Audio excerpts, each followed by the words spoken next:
આજની મારી કેળાને શાકની રેસીપી તમને ગમી હોય તો લાઈક સબસ્ક્રાઈબ જરૂરથી કરજો.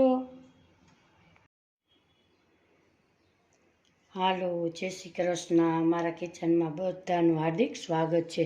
આજે આપણે જૈન લોકોનું સ્પેશિયલ એવું સુપર ટેસ્ટી શાક બનાવીશું. અહીંયા મેં 2 કેળા લીધા છે, મગફળીના દાણા લીધા છે, 2 ટમેટાં લીધા છે, ચણાનો લોટ 1 ચમચી લીધો છે, ટોપરાનું ખમણ લીધું છે, વરિયાળી લીધી છે અને ધાણા લીધા છે, 1 લીલું મરચું લીધું છે, આદુનો ટુકડો લીધો છે. સુપર ટેસ્ટી એવું આજે આપણે શાક બનાવીશું. સૌ પ્રથમ કેળાની આપણે છાલ ઉતારીશું.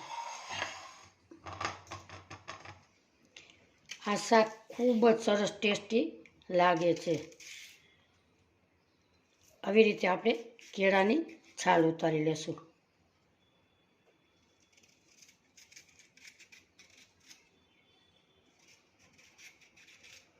આવી રીતે આપણે છાલ 2 કેળાની ઉતારી લઈએ. અહીંયા આપણે 2 કેળાની છાલ ઉતારી લીધી છે. એને આપણે 3 પાર્ટમાં કટકા કરીશું.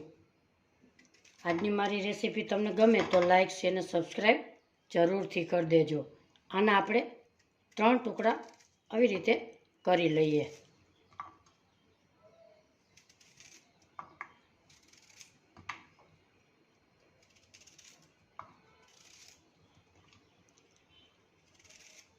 આમાં આપણે 3 ટુકડા થઈ ગયા પછી આપણે મસાલો કરી લઈએ. આપણા બધા ટુકડા સરસ થઈ ગયા છે. હવે આના પ્રમાણમાં આપણે અડધી ચમચી જેટલું મીઠું નાખીએ, અડધી ચમચી લાલ મરચું પાવડર, અડધી ચમચી ધાણા જીરું, અડધી ચમચી હળદર, થોડુંક એને કોટિંગ આપે એવું આપણે તેલ ઉમેરીશું,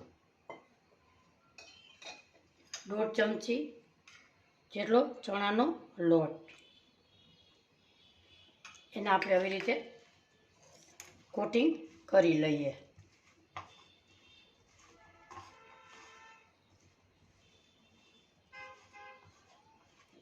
આપણો કેળાનો સરસ મસાલો ચડી ગયો છે. હવે આપણે 10 મિનિટ એને રહેવા દેશું. ત્યારે બીજા મસાલાની તૈયારી કરી લઈએ. ગેસ ઉપર મેં 1 પેન મૂકેલી છે. એમાં નાખીશું આપણે મગફળીના દાણા, 2 ચમચી મગફળીના દાણા, 2 ચમચી ધાણા, 1 ચમચી વરિયાળી, અને તમારે જીરું નાખવું હોય તો 1 ચમચી જીરું નાખી શકો છો. આપણે અહીંયા ઉમેરી દઈએ. એને આપણે હલકું હલકું એવું રોસ્ટ કરી લઈએ.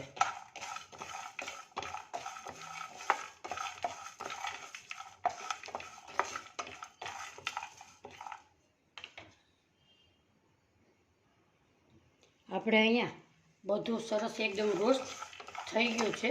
આપણે એક પ્લેટમાં કાઢી લઈએ. ગેસની ફ્લેમ બંધ કરી દઈએ. આને હવે 5 મિનિટ આપણે ઠંડુ થવા દઈએ. આપણે હવે ટમેટાં, આદુ અને મરચાંની ગ્રેવી કરી લઈએ. એક મિક્સર જાર લેશું અને એમાં આપણે ટમેટાં અને મરચાં નાખી આદુનો ટુકડો, એને આપણે સરસ સ્મૂધ એવી ગ્રેવી કરી લઈએ.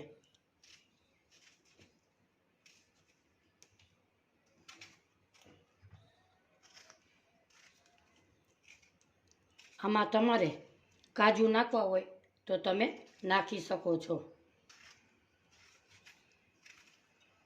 હવે આપણે આને પીસી લઈએ.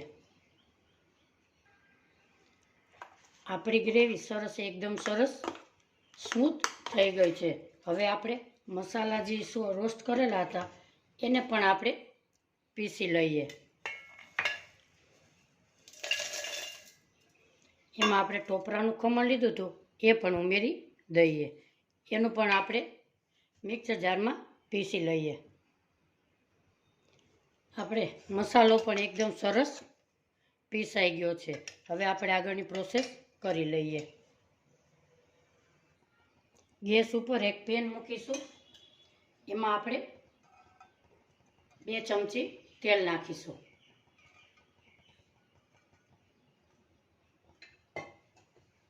તેલને આપણે ગરમ થવા દેશું.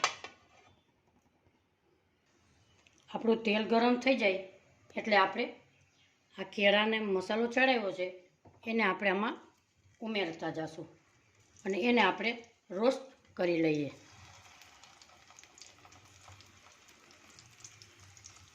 આ શાક નાના મોટા સૌને ભાવે એવું સરસ સુપર ટેસ્ટી શાક બને છે. બધા કેળાને આવી રીતે આપણે પાથરી દઈએ. બધા કેળા મેં અહીંયા એક પેનમાં નાખી દીધેલા છે. હવે ક્રિસ્પી થાય એટલે આપણે આવી રીતે આમ પલટાવી લઈએ.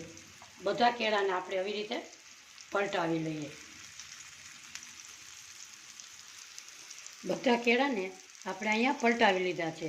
હવે એને 2 મિનિટ નીચે બાજુ પણ પકાવવા દઈએ. આપણા કેળા બંને બાજુ રોસ્ટ થઈ ગયા છે. ગેસની ફ્લેમ બંધ કરીશું અને એક પ્લેટમાં આપણે કાઢી લઈએ.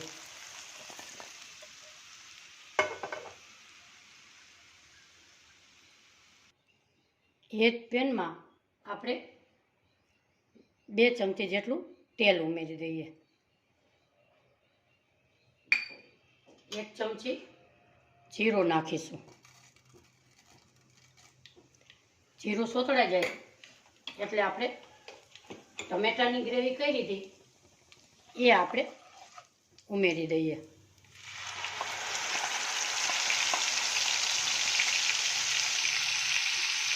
એને આપણે આવી રીતે હલાવી લઈએ. એમાં આપણે મસાલા કરી લઈએ. અડધી ચમચી મીઠું સ્વાદ પ્રમાણે, અડધી ચમચી હળદર, 1 ચમચી ધાણા જીરું પાવડર, 1 ચમચી લાલ મરચું પાવડર. એને આપણે તેલ છૂટું પડે ત્યાં સુધી આપણે પકાવી લઈએ.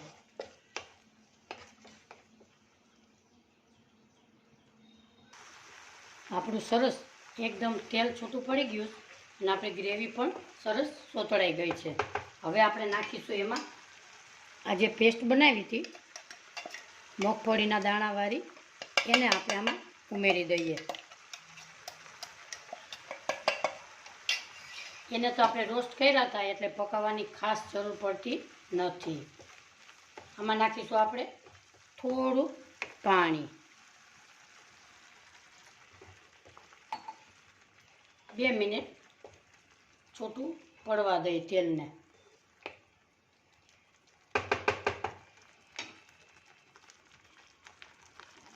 આપણે અહીંયા સરસ તેલ છૂટું પડી ગયું છે. હવે આપણે કેળાને રોસ્ટ કર્યો હતો એ આમાં ઉમેરી દઈએ. આજની મારી રેસીપી તમને ગમે તો લાઈક, શેર અને સબસ્ક્રાઈબ જરૂરથી કરજો. મારી રેસીપી તમને કેવી લાગી કોમેન્ટ બોક્સમાં જરૂરથી જણાવજો. આને આપણે 2 મિનિટ રહેવા દેશું એટલે એનો મસાલો કેળામાં સરસ ચડી જાય.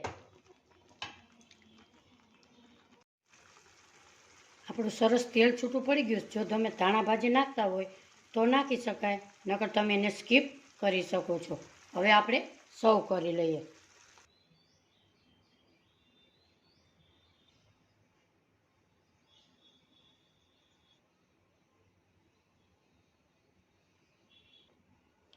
આજની મારી કેળાની રેસીપી તમને ગમી હોય તો લાઈક, શેર અને સબસ્ક્રાઈબ જરૂરથી કરજો. તમે કેળાની રેસીપી કઈ રીતે બનાવો એ મને કોમેન્ટ બોક્સમાં જરૂરથી જણાવજો. ફરી મળીશું એક નવી રેસીપી સાથે. ત્યાં સુધી બધાને મારા જય શ્રી કૃષ્ણ.